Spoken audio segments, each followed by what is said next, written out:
بسم اللہ الرحمن الرحیم۔ شبان المعظم کی 15ویں رات کو شب برات کہا جاتا ہے، یعنی 14 اور 15 شبان کی درمیانی رات کو شب برات کہتے ہیں۔ برات کا لفظی مطلب نجات کی رات ہے۔ اس رات کی خصوصیت یہ ہے کہ اس رات میں اللہ تعالیٰ اپنے نیک بندوں کو اپنی خصوصی رحمت سے نوازتا ہے۔ اس رات میں ہر کام کا فیصلہ ہوتا ہے۔ اللہ تعالیٰ مخلوق میں رزق تقسیم فرماتا ہے، پورے سال میں ان سے سرزد ہونے والے اعمال اور پیش آنے والے واقعات سے اپنے بندوں کو باخبر کرتا ہے۔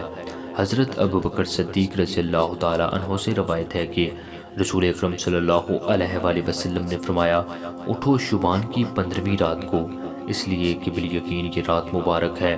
اللہ تعالیٰ فرماتا ہے کہ اس رات کو ہے کوئی ایسا جو مجھ سے بخشش چاہتا ہو تاکہ میں اسے بخش دوں، ہے کوئی ایسا جو تندرستی مانگتا ہو، ہے کوئی محتاج کہ میں اس کی محتاجی دور کر دوں۔ اللہ تعالیٰ صبح تک یہی ارشاد فرماتا ہے۔ اللہ تبارک و تعالیٰ اس رات میں خود 7ویں آسمان پر جلوہ افروز ہوتے ہیں تاکہ اپنے بندوں کی دعائیں سن سکیں۔ حضرت علی رضی اللہ تعالیٰ عنہ سے روایت ہے کہ رسول اللہ صلی اللہ علیہ وآلہ وسلم نے فرمایا، شبان کی رات اللہ تعالیٰ آسمان کی طرف نزول فرماتا ہے، مشرق دل میں کینہ رکھنے والے، رشتہ داروں کو قطع تعلق کرنے والے اور بدکار عورت کے سوا تمام لوگوں کو بخش دیتا ہے۔ عائشہ صدیقہ رضی اللہ تعالیٰ عنہا نے فرمایا، ایک رات میں نے رسول اللہ صلی اللہ علیہ وآلہ وسلم کو بستر پر نہ پایا تو میں آپ کی تلاش میں گھر سے باہر نکلی۔ میں نے دیکھا کہ آپ جنت البقیع کے قبرستان میں موجود ہیں، آپ کا سر مبارک آسمان کی طرف اٹھا ہوا ہے۔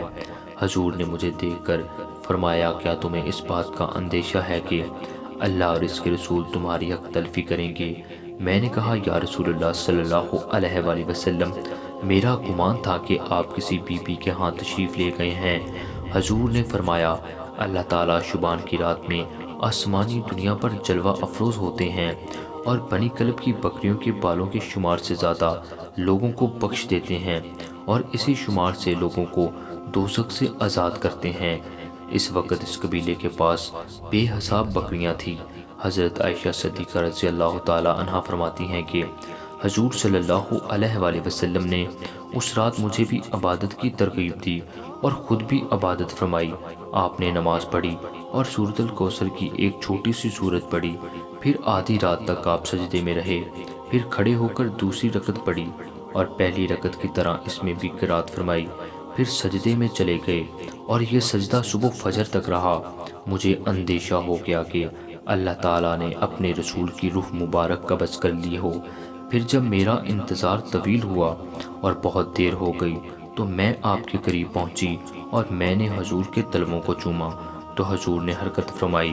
اس وقت میں نے خود آپ صلی اللہ علیہ وآلہ وسلم کو سجدے کی حالت میں یہ الفاظ ادا کرتے سنا، جس کا ترجمہ ہے، الہی میں تیرے عذاب سے تیرے عفو اور بخشش کی پناہ میں آتا ہوں، تیرے قہر سے تیری پناہ میں آتا ہوں، تجھی سے پناہ چاہتا ہوں، تیری ذات بزرگ اور بدتر ہے، میں تیری شان و شان ثنا بیان نہیں کر سکتا اور کوئی نہیں کر سکتا۔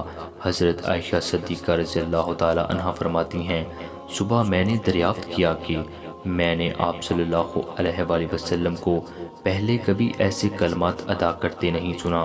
آپ نے دریافت کیا، کیا تم نے یاد کر لیے؟ میں نے عرض کی، جی حضور۔ آپ صلی اللہ علیہ وآلہ وسلم نے فرمایا کہ خود بھی ان کو یاد کر لو اور دوسروں کو بھی سکھا دو۔ غرض یہ کہ شب برات کی رات انتہائی عبادت اور انکشاری کی رات ہے، جس میں ہمیں اللہ تعالیٰ سے بخشش مانگنے کا حکم نبی کریم صلی اللہ علیہ وآلہ وسلم نے خود فرمایا ہے۔ جب وہ خود اس رات میں اللہ تعالیٰ سے بخشش مانگ رہے ہیں تو ہم لوگ تو ہیں ہی بخشش کے طلبگار، جانے انجانے میں ہم کتنے گناہوں کے مرتکب ہوتے ہیں۔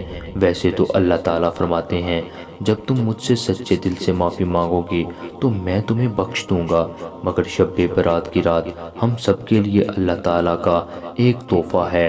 خوش نصیب ہوتے ہیں وہ لوگ جن کو اللہ تعالیٰ اس رات میں عبادت کی سعادت نصیب فرمائے۔ آمین یا رب العالمین۔ میرے عزیز دوستو، جتنا ممکن ہو سکے اس رات میں قیام کیجئے، عبادت کیجئے اور اپنے گناہوں کی معافی مانگیے۔